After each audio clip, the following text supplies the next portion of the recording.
Berbagai peristiwa unik, menarik, hingga tragedi terjadi selama sepekan ini. Rangkaian peristiwa tersebut kami rangkum dalam segmen On This Week malam ini.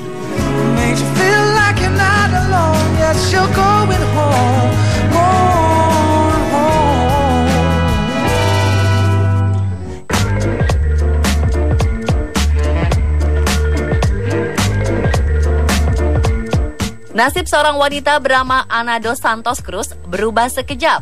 Ana yang sehari-harinya menjadi pemulung, memilah sampah, kini menjadi model iklan. Ibu muda cantik itu menekuni aktivitasnya memulung sekitar 10 jam per hari di pembuangan sampah di Barretos, São Paulo, Brazil.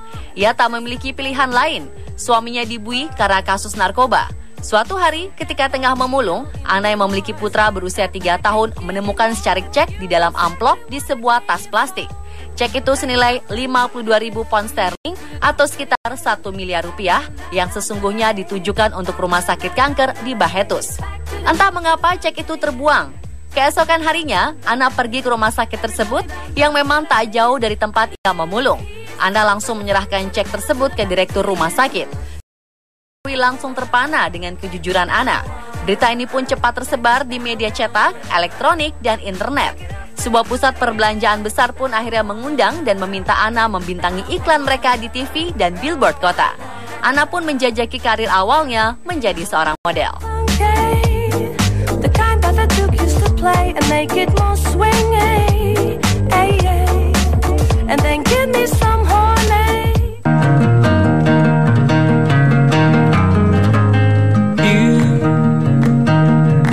Mendengar kata wawancara, yang pertama terlintas pastilah urusan wawancara pekerjaan.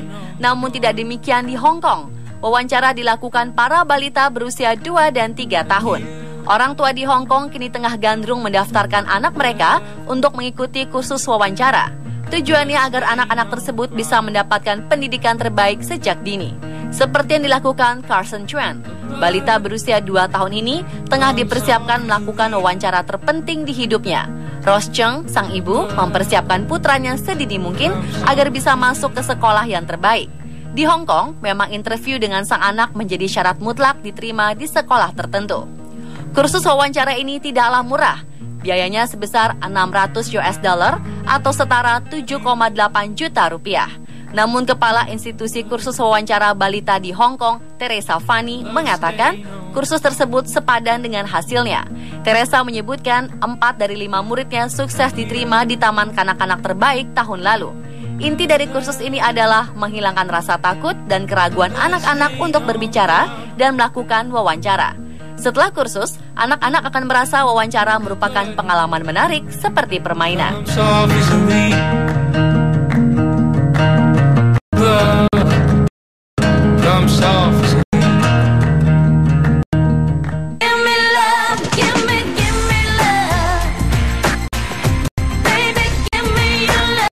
Su Jingjing, wanita berusia 30 tahun asal Hubei, Tiongkok, memiliki kepercayaan diri yang cukup tinggi.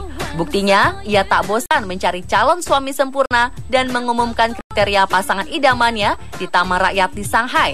Begini kira-kira terjemahan lowongan suami yang ia tunjukkan di keramaian pusat bisnis dan finansial di Tiongkok ini. Standar untuk calon pasanganku adalah yang mesti tinggal di pusat kota Shanghai. Ia harus lahir pada 1980, 1981, dan 1982. Ia harus tak berkacamata. Ia mesti berkarakter baik. Ia harus punya tinggi di atas 170 cm. Ia mesti seorang anak tunggal dari wirausahawan sukses atau pejabat pemerintah. Su menekankan tidak akan menurunkan standar calon pasangan yang ia lakukan. Lalu, siapakah Su ini? Ia adalah gadis desa yang meninggalkan tempat kelahirannya sejak usia 18 tahun. Ia tiba di Shanghai pada 2008. Saat berusia 25 tahun, ia mengaku mulai mendapat banyak tekanan untuk segera menikah. Ia adalah seorang pedagang kaki lima di sudut utara Shanghai South Railway Station. Akankah Su menemukan jodohnya?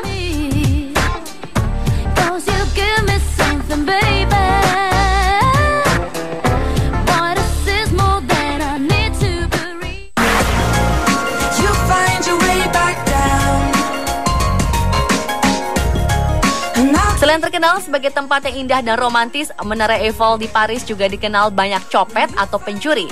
Saking banyaknya, sering terjadi perkelahian di kawasan tersebut. Hal ini pula yang membuat Menara Eiffel ditutup sejak 23 Mei lalu, yang diawali dengan petugas yang mogok kerja. Petugas di Eiffel bukan direpotkan dengan melayani pengunjung menikmati Eiffel, namun mereka jengah dengan hanya mendengar keluhan dan keluhan soal copet. Pencopet di sana bisa datang berkelompok. Korbannya dalam sehari mulai dari 3 orang hingga 30 orang. Hal inilah yang membuat petugas benar-benar kewalahan. Penutupan Menara Eiffel ini hanya bersifat sementara hingga petugas dan pengelola menemukan solusi yang tepat untuk mengatasinya.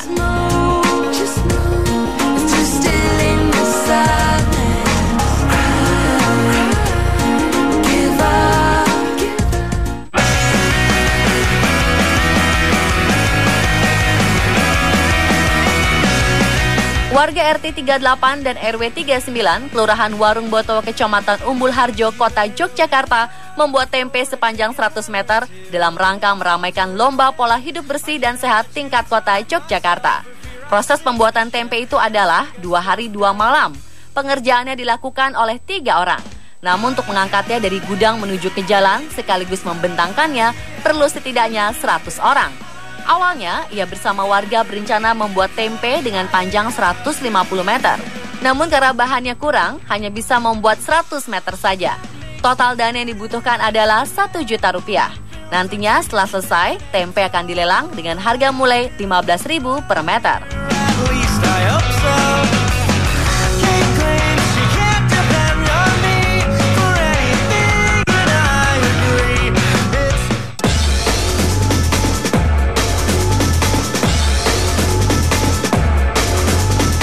Beberapa petugas pemadam kebakaran di Cina dipecat karena berfoto selfie. Masalahnya mereka sempat-sempatnya berfoto saat sedang menjalankan tugasnya menyelamatkan warga. Departemen Pemadam Kebakaran setempat menyatakan 2 personel jatuhi sanksi pemecatan, sementara itu 1 lainnya diberi peringatan atas insiden ini. Sanksi tersebut dijatuhkan setelah ketiga petugas pemadam diketahui berfoto selfie selama upaya pencarian seorang anak hilang setelah hujan deras di Provinsi Yunnan. Foto selfie ketiga petugas pemadam itu diunggah secara online dan menuai tanggapan beragam hingga akhirnya berujung pemecatan. Demam foto selfie akhir-akhir ini banyak yang berujung insiden dan kecaman karena dilakukan pada waktu dan tempat yang tidak tepat.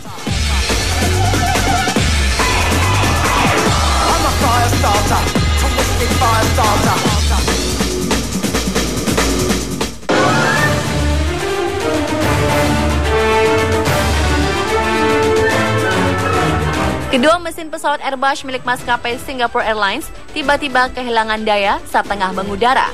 Pesawat dilaporkan sempat menukik tajam sejauh 13.000 kaki pada 23 Mei lalu.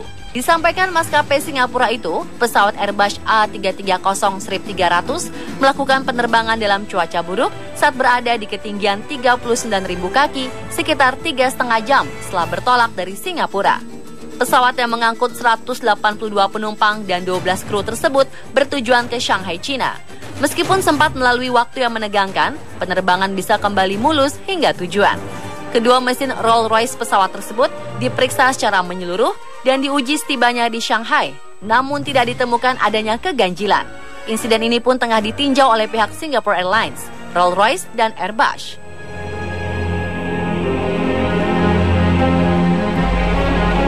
Pemirsa, itulah On This Week versi On The Spot.